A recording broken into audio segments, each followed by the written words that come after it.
Welcome to the Paramedic AF Show with your hosts, Dan and Michelle. We hope you've come prepared to be challenged, offended, and encouraged. We are here to create a better future for the entire EMS industry. We have changed or omitted names of individuals in order to protect the innocent, the guilty, and the incompetent. We believe that knowledge fuels power, ignorance is not bliss, and nothing will change until we abandon the status quo. This is our design. Welcome to the show.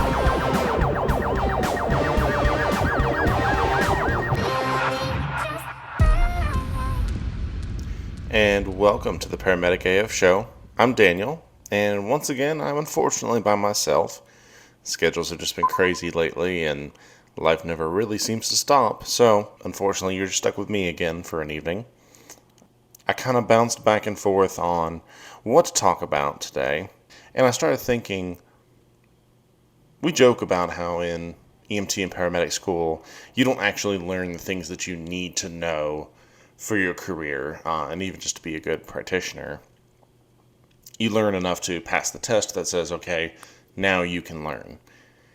But there's also a lot of things that aren't necessarily to do with medicine that we really do need to be talking about and teaching. And I sat back over the past day or so and thought, what are the things that I was never taught? What are the 5 things that I wish I could go back and tell myself 12 years ago when I first was getting into this? Obviously, there's a lot more than 5 things, but I distilled it down to 5 things that I think y'all will find both interesting and actually sort of somewhat practical. These are not meant to be pessimistic. Some of them are fairly serious, and some are kind of funny, kind of witty. Take it all as you will, but they're observations that I wish I had been aware of, or realities that I had seen more clearly when I first got into this business. And I think it's true for all of public service, not just for EMS. So the first of the 5 things they never taught me is actually a quote from a friend of mine who I work with infrequently. He says, "You're only as good as your last call." And what he really means by that is we live in this age of medicine where liability is king. It doesn't matter how consistent you have been in the quality of your performance. If you mess up bad enough at the wrong place with the wrong person in the right at the wrong time, that could be it for you. And it could be a simple clinical error, or it can be just the way you talked to somebody, or the way they thought you were talking to them. That's where there's such a gray area with this. Because we live in such a woke culture where everybody can be offended over everything, it's very hard to know where the boundaries are. Because even if you are being professional, some people can take professionalism in a very wrong way. But this also applies to medicine strictly, specifically. And we all have bad days. We all have lapses in judgment. We all have things that we miss. Sometimes the consequences for that should be severe. If you blatantly do something wrong, there should be consequences for it. So I'm not advocating, I'm not, wishful thinking that we should live in this world where, it's the thought that counts. No, you have to live in a world of reality. But that reality should be driven by what is right and wrong, not, what protects us from the most liability. And I get liability is a real thing. Unfortunately, there's a lot of agencies, both in EMS and in fire and in police, that have embraced a liability-based approach to policies and procedures. In EMS, there are, many agencies who choose to have standing orders that are not as deep, not as thorough, not as up-to-date as other agencies are, as other state guidelines allow. They choose to have more restrictive protocols and policies. Not because that's good medicine, although, you'll get sold a pitch on that. Oh, well, there's these really weird exceptions. Well, we can't give Solu-Medrol because it makes people's blood sugar go up. No. If they're having trouble breathing, you give them Solu-Medrol. Pet peeve. Anyway. But the point is, we live in a culture that is so liability conscious that the quality of your performance long term ends up meaning very little. And that's not universally true. There's obviously times where your employers will look at you and be like, "Hey, you know what? You messed up, but it's a one-time thing. You got it, you caught it, you owned up to it. Everybody's good. All right, we're just going to move on." But that unfortunately is the rarity. That is not no longer being a normal operating procedure. So we live, unfortunately, in this world where you're always looking over your shoulder and you don't really know. Unfortunately, sometimes you don't know what call is going to be your last. You could think that the day went fine, and then all of a sudden you get pulled in the office the next day, and you're getting put on probation, or you're getting a written warning, or you're getting some kind of reprimand, or you're getting terminated. You don't know. My general advice would be, if you're at a place where that is your constant fear, go somewhere else. Because there are varying degrees of this. This is not a uniform thing. There is a sliding scale when it comes to this liability emphasis. And where your failures are able to trump even your greatest achievements. So, like it or not, agree with it or not, unfortunately, that is a very harsh reality of the world that we live in, that you are only as good as your last call. And we need to do better than that. We really do. We need to be praising our people when they do well, not just the no news is good news approach, not, oh, well, we're only really going to draw attention to you when you fuck up. No, that's not fair, that's not right. So we have across the board a culture problem where we need to fix this fear, this liability fear. Yes, you should always be circumspect. You should always be watching what you're doing, be aware of your call, be aware of your patient, and stay engaged with them. That's a whole other conversation. If you can't stay engaged with your call, then you really shouldn't be doing this. But be aware, keep your head on a swivel, do what you need to do, and don't get sucked into the fear-mongering. If you're really in the place where you're getting oppressed by this, where they're beating you up over every little stupid thing that is actually irrelevant and doesn't actually affect your performance as a provider, then you should leave. In this economy, you will never, either as an EMT or as a paramedic, you will never not be able to find a job. So number 2 on the list of the 5 things they never taught me, this one's a 2-parter. It is, your downtime is precious, your off time is even more precious. So what do I mean by downtime? I'm talking about the time that you have in between calls. And sometimes that's very little. If you're at a busy service, you may only have a total of an hour of downtime for an entire day that's spread throughout the day. But whatever downtime you get, take advantage of it. If you're hungry, go eat. That report can be written later. Go eat, go pee, go get some water, go take 5 minutes to just decompress, go read a couple pages of a book, do something. If you're not at a strictly busy service, what is the natural tendency to do? We throw on Netflix, we start scrolling on TikTok for however much longer it's legal. We're scrolling through Facebook, we're watching YouTube shorts. We live on this dopamine oversaturated state. And we just fry our ability to focus on anything and get into a creative flow state. Like it just completely vaporizes. So I would strongly encourage you, and this is something that has taken some practice and is hard because in a way you kind of have to be antisocial sometimes.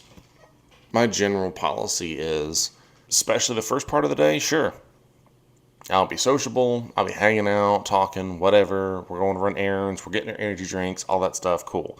But then I hit a point where it's like, okay, hey, we've had our socializing conversation, I have things I need to do, or things I want to do. It's okay to go off on your own and read a damn book, listen to a podcast, listen to an audiobook, go watch a documentary series. I don't know. Do something. Invest in yourself. Because the reality is, in a lot of agencies, you do have the downtime. You do, especially if you work 24-hour shifts. I know y'all have some downtime. And I realize we live in a very mentally taxing job that you can go from zero to holy fuck, there's a baby that's has body part strewn all over the road. Like, your day can switch like that so fast. So I think we kind of live with a little bit of this resting tension of not knowing what's going to happen. So my antidote to that is work hard and rest harder. When you get back to the station, if you have an actual station to go back to, you're not doing system status, which is ridiculous. I think that should be banned. But anyway, you get back to the station, go take your boots off, go sit down, get yourself comfortable, drink something, start reading a book.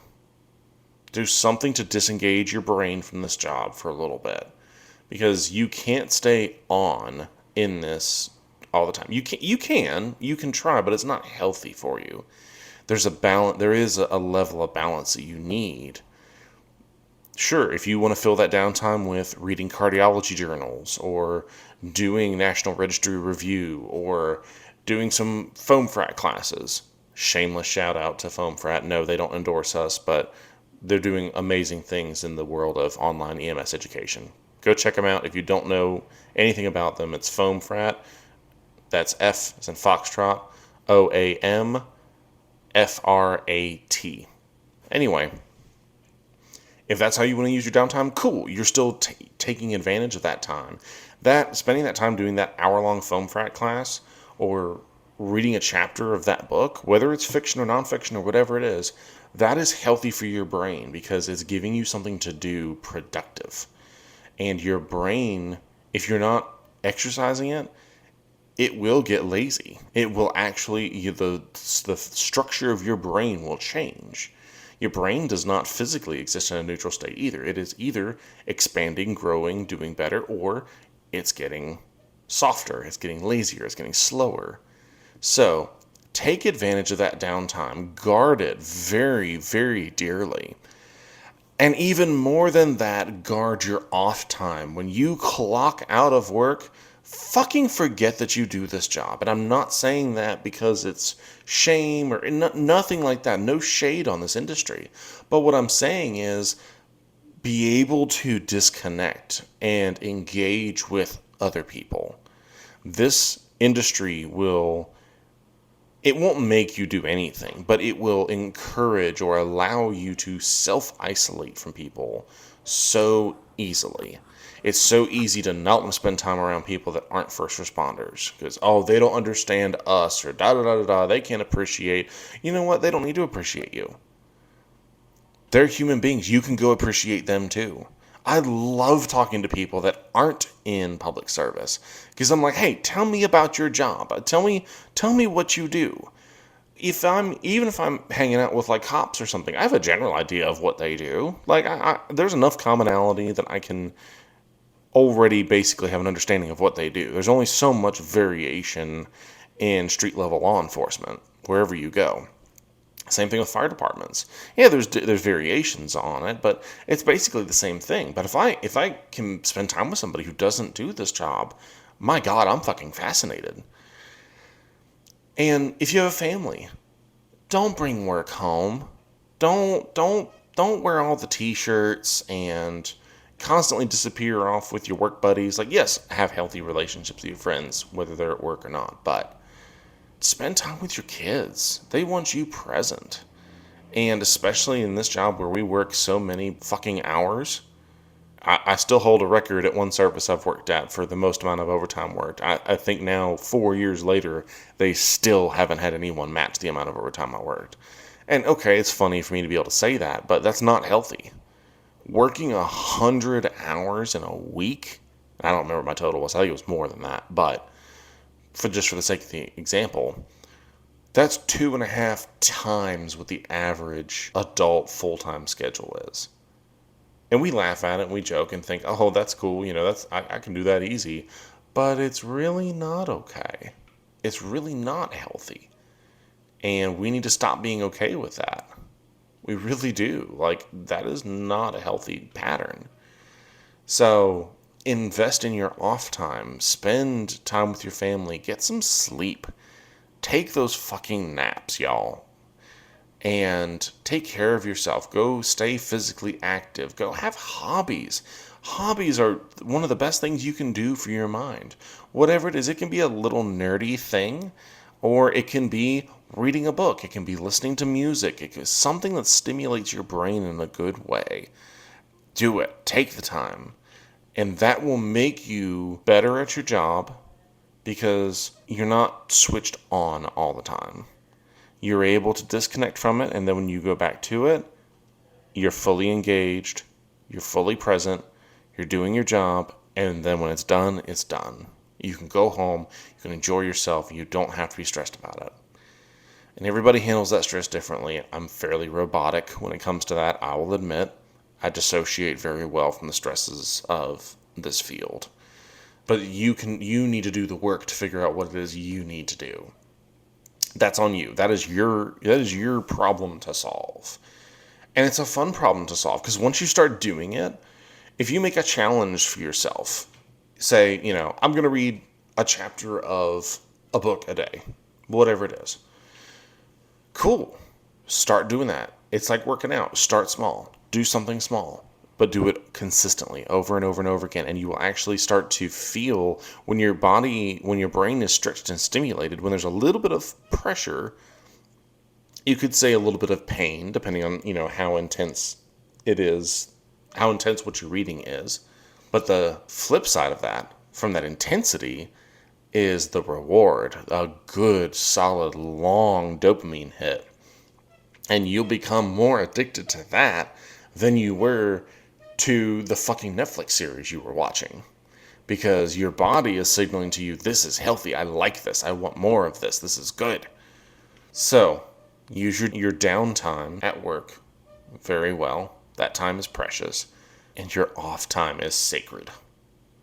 It truly is sacred. It should be sacred. It should not, ideally, it shouldn't just be, oh yeah, I just go sleep, cook, and go to work. Like, that's a very laborious, awful existence.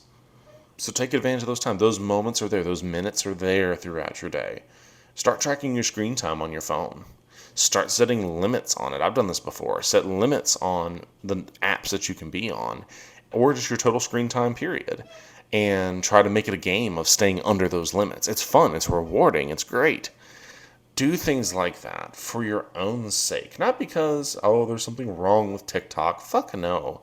But you're going to hurt your brain sitting there for hours on all of your downtime. It's easy. It's so easy. It's the path of least resistance. But don't fucking do it. Spend that time to better yourself.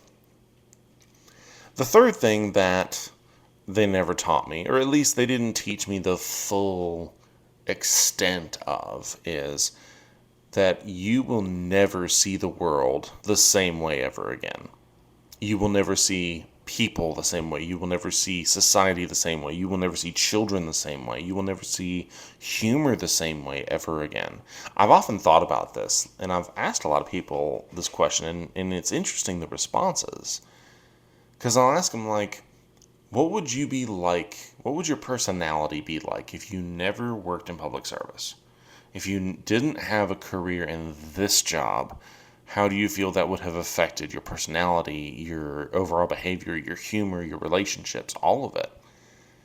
And that can cut both ways, because there's some aspects of it where I appreciate the environments that this job placed me in, the people I got exposed to, the lessons I had to learn through those situations and those people.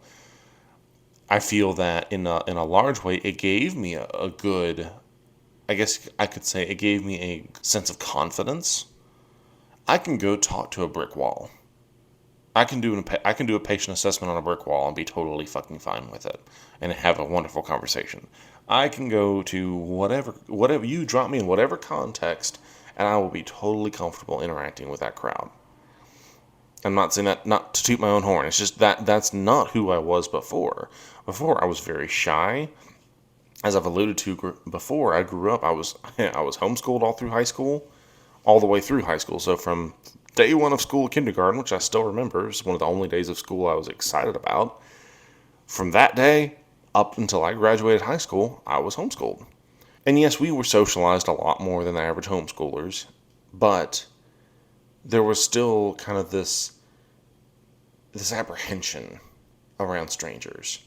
It doesn't help that the religious context that I was brought up in didn't really help with that either.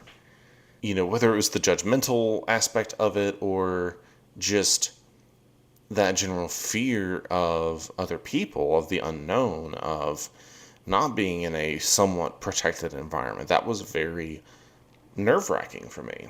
And no, EMS wasn't my first step into the real world, but it really forced me outside of my comfort zone. So it did a lot of good in that sense. So that's something that is good to take away from it. That is a way you never see the world the same way again. You're able to be in these incredibly chaotic, incredibly intense, passionate, emotional situations, and all you're thinking about is whether it's too late in the day to have coffee. That's the level of calm you have in those situations. And you are able to find things funny that most people would find appalling, which it is interesting when you try to have conversations with other people. A lot of people will laugh at things like, they'll be like, "Oh my God, it's okay to laugh about this." Like, I didn't think that was all right, and I'll be like, "Yeah, you haven't heard anything yet." But there is still a gap there because they can't understand some of the things that we are able to joke about, even if we don't do it in front of them. So that does have an effect on you. And I think in a large sense we develop a very negative view of humanity in this job, which is not entirely unwarranted, because we see people commit just unspeakable atrocities. Or on the flip side of that, on the more petty side, we see people who abuse the system, the healthcare system, so much. We're very conditioned to be around that kind of thing.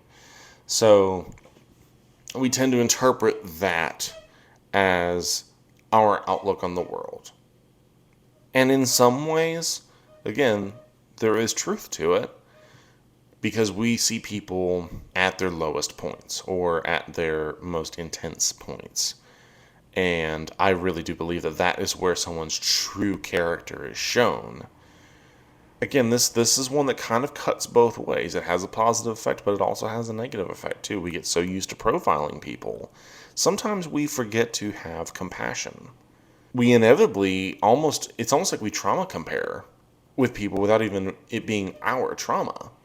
Being able to say, if someone's upset about whatever event that's going on in their life. And it's so easy for us to be like, yeah, but I did compressions on a dead baby this morning. Like, how hard is your life really? And we get used to that. And that those emotions are valid and they're true. And that perspective that we should be able to keep in our own lives is incredibly important. But we also need to not forget to have compassion on the people that don't have that experience. That if you told them, hey, yeah, if you were going out to breakfast with a friend and you were like, yeah, I had a teenager that just hung himself because kids were making fun of him on the bus. Yeah, I just ran that an hour ago before we came here.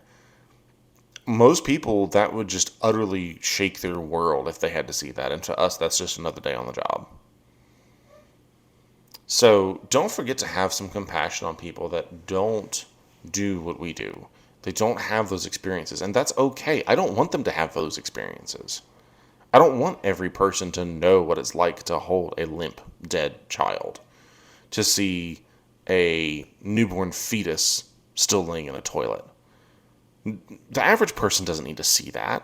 They shouldn't have to. We've conditioned ourselves so much that we need to be more compassionate with people. So bear that in mind the further you get in this job, that everything you see, it's changing you.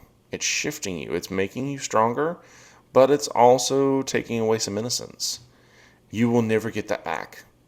You will never, ever, ever, ever be able to go back to who you were before this job. There's nothing reversible about any of this. So especially if you're a student, either you're brand new in EMT school or you're early on in paramedic school, you really do need to come to terms with this and make sure that this is what you want. Because you can't escape this. None of us can escape this. We can spend a year and a day talking about all the different spin-offs of this, of how different things affect people and how they cope with it and how they project and all of that stuff. We can't get into that right now. But just bear in mind that that is something you have to seriously deal with. It will affect your home life. It'll affect your kids, all of it.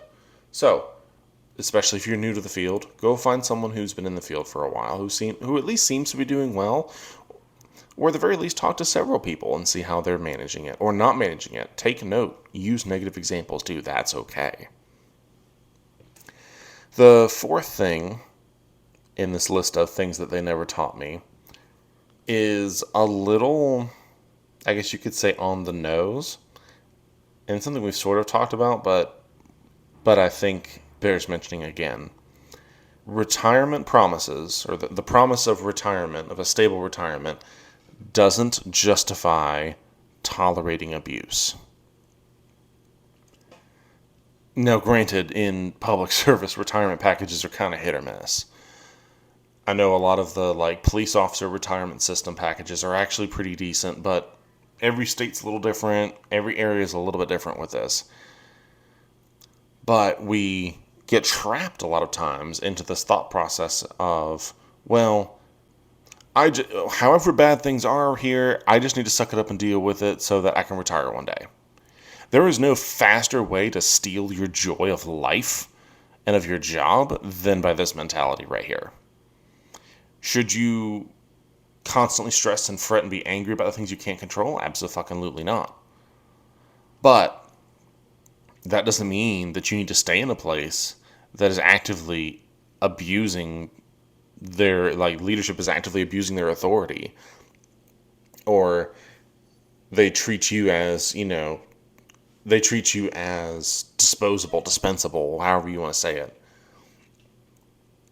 Because it is a sad truth that if you were to die, sure, they'll have a funeral for you. There will be people there in uniform.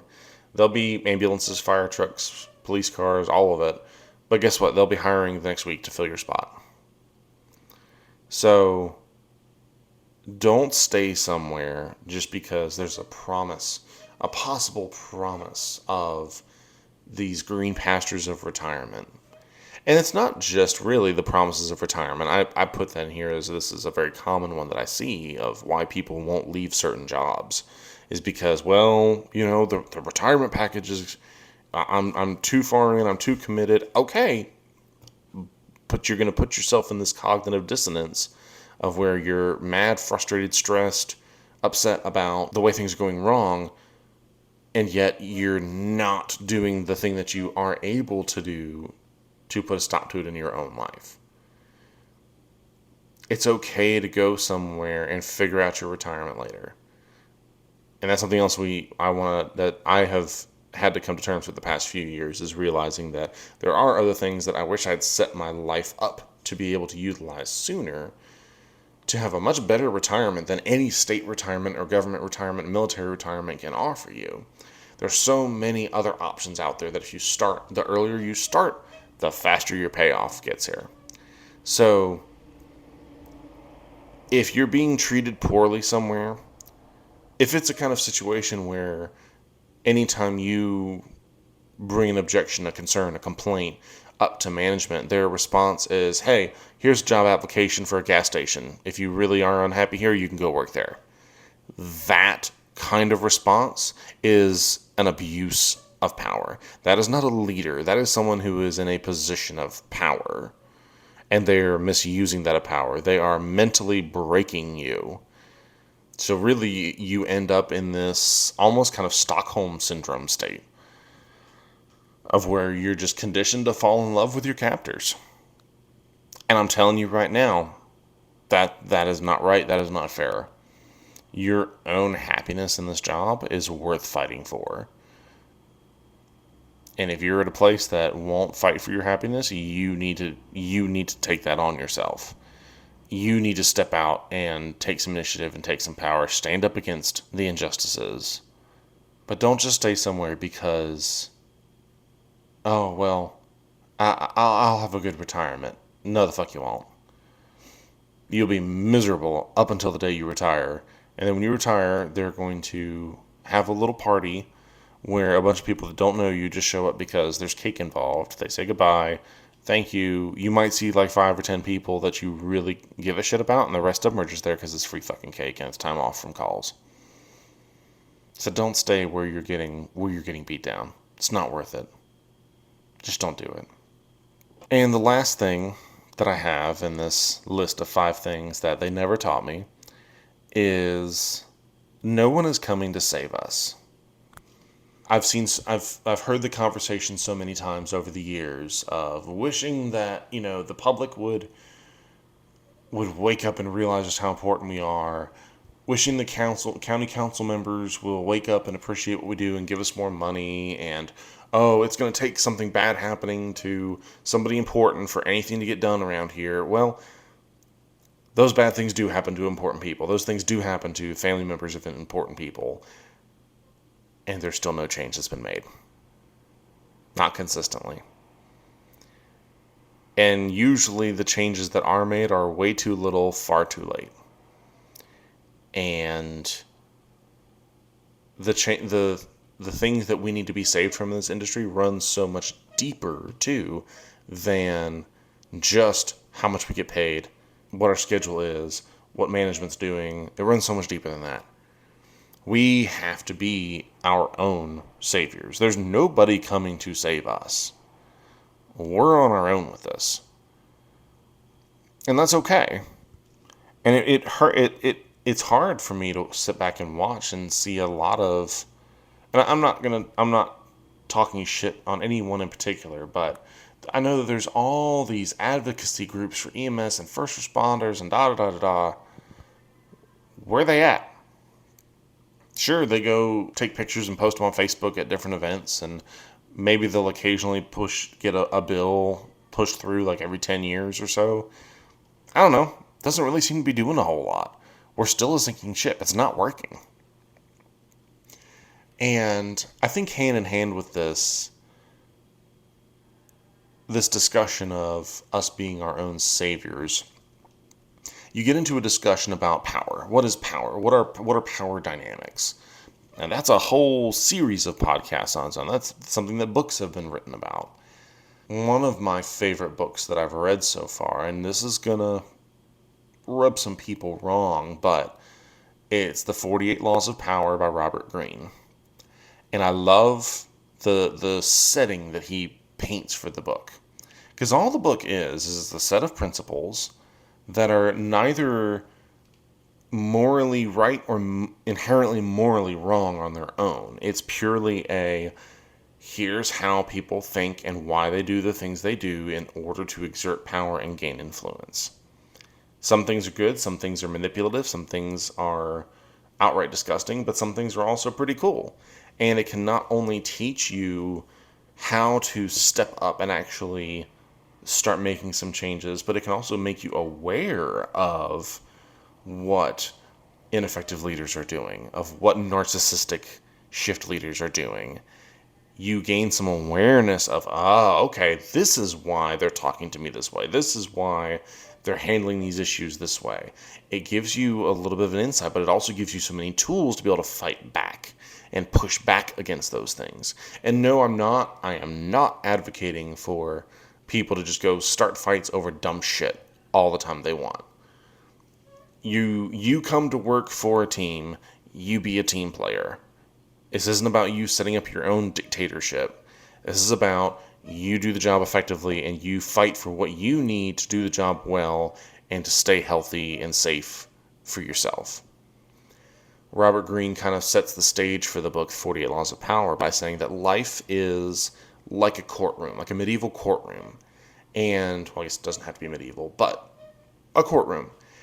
None of us gets to be the king. None of us gets to be the one who is the ultimate decider of how things work.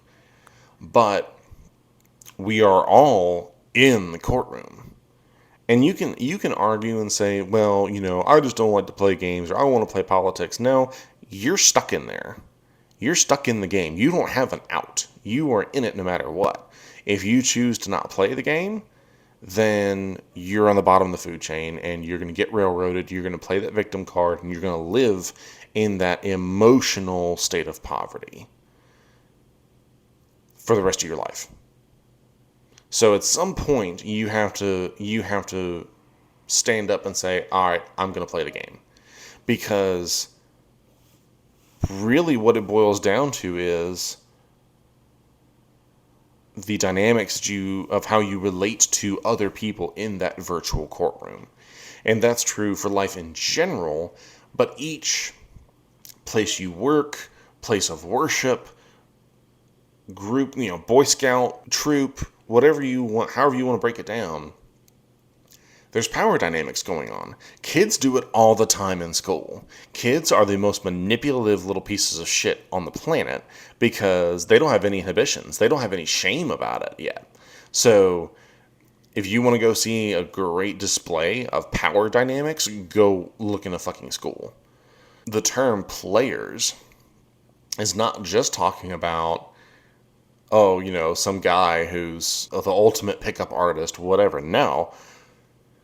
You hear the expression, don't hate the player, hate the game. Well, what I'm saying is, don't hate either of them. Be a player in the game.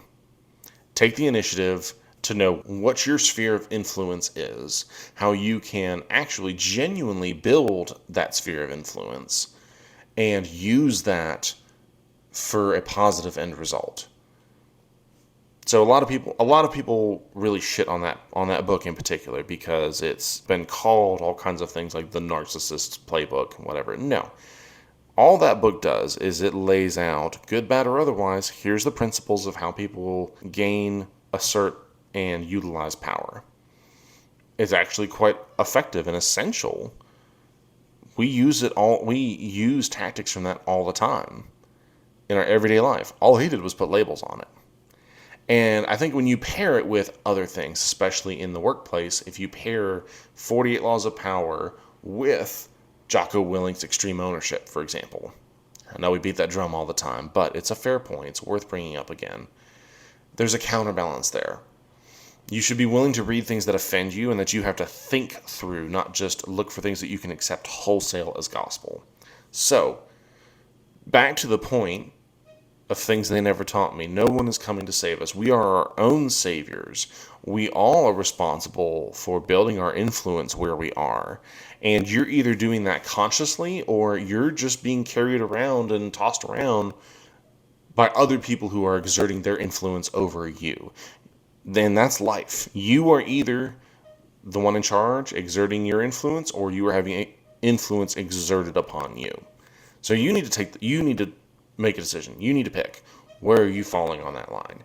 Me personally, and this started several years ago, but I adopted this mentality in my own personal life and saying, hey, I don't like where I'm at right now, so I need to go do some things and change it. I need to take ownership of this. I need to take leadership and build some power in my life again because right now I have none. I was in debt, making hardly any money, working my ass off. None of it. It wasn't going anywhere. Just literally my existence was working and seeing my son. And I didn't want that anymore. That wasn't good enough for me. And I'm advocating that we take that same approach as a community in EMS and public service as a whole to say, hey, we don't accept this anymore. This is not satisfactory. We want to make something better. And I can hear it now, the people who are like, oh, it's not going to make a difference, or, well, I just don't care enough to do this. Cool, then leave. Seriously, leave. Because I will guarantee you, if that is your approach to this industry, if you genuinely mean that, then the rest of your life probably isn't going so hot either. Because if that's your solution to your problems is, oh, well, there's nothing I can do about it, Well, then, yeah, you're never going to do anything about it. Are there plenty of things we can't influence? Absolutely. But there's a fuck ton more that we can. And that's what we're advocating. That's what EMS 2.0 is all about. It's about bringing this community together to bring about real fucking change. To actually make some fucking improvements in this field. To actually better ourselves as providers, as individuals, as teams, as leaders, all of it. It all needs to change. It all needs to come together. It all needs to be brought under this roof of we have to save ourselves. And we are going to do it, rain or shine, fuck it all. We're going to push through and do better. We don't need a union. We don't need another representation agency. We don't need any of that shit. Is there a time and a place for all of that? Sure, absolutely. We do need advocacy groups on Capitol Hill trying to pass legislation to protect us. There are places where unions are incredibly effective and are doing good work at trying to correct the issues of culture where they're at. I'm not shitting on any of those. But what I'm saying is, don't lay there as a helpless fucking victim and expect somebody to just come on wings out of the sky and scoop you up and say, hey, you're not going to be miserable anymore. And don't just sit there and say, oh, well, I'm just okay with it. No, the fuck you're not. No, the fuck you're not. So get off your ass and do something about it. Take some responsibility. Take some ownership of your life, of this industry. Period. The time for excuses is over. This noble victimhood shit that we've got going on needs to fucking stop. I know we can do better. I know we will do better. But we actually have to start somewhere. We actually have to start making those measured changes. Exerting our influence over our own lives first. If your life is in shambles, cool. You don't need to be sitting here worried about EMS right this second. You need to work on your home, your life, even if it's just you, even if it's just population you. And that's it. You need to work on that. You need to focus on that. And there's such a rewarding experience. I cannot tell you enough. It is such a rewarding experience. But do that, get addicted to it, and realize, hey, if we all start thinking like this, we can make things better. Ideally, Michelle and I, what we want is for EMS 2.0 to become such a thing that people don't even associate it with us. That our names aren't even, you eventually won't even hardly see our names anywhere on it, because this isn't just about our opinions, what we want to happen, what we're trying to push. We want to see this take over. We want to see this infect our culture. So, we talked about a lot of heavy stuff, but I hope you found some value in this. I hope it made you think. If you hear this and you find yourself offended, awesome. Good. I hope you think about it. I hope you argue about it. I hope you start talking to people about it. That's a good thing. That's healthy. That's how change is going to happen. And we do ask, we've been humbled by all of the positive feedback we've had from you, all the shares, all the comments. It's definitely been interesting. And our goal is to continue to put out content that actually means something to you, that actually resonates with you, that connects with you. So whether it's a post or a podcast episode or a meme or whatever it is, if there's something that we've produced that means something to you, please share it. Honestly, that's what we ask. We're not getting paid for any of this. We're not advertising on this. We're not getting any money off of this. The quote fee that we would ask of you is, you like something, share it. Spread the word. Get eyes on it. So that we can keep pushing this out there, keep getting more people on the same page. We love interacting with you guys. We love creating content for you guys. We love all the feedback we get from you. We ask you to share it with your friends, keep these conversations going. And with that, it's just me, Daniel, signing off. Y'all have a good night. Be safe. The Paramedic AF show is property of the EMS 2.0 project.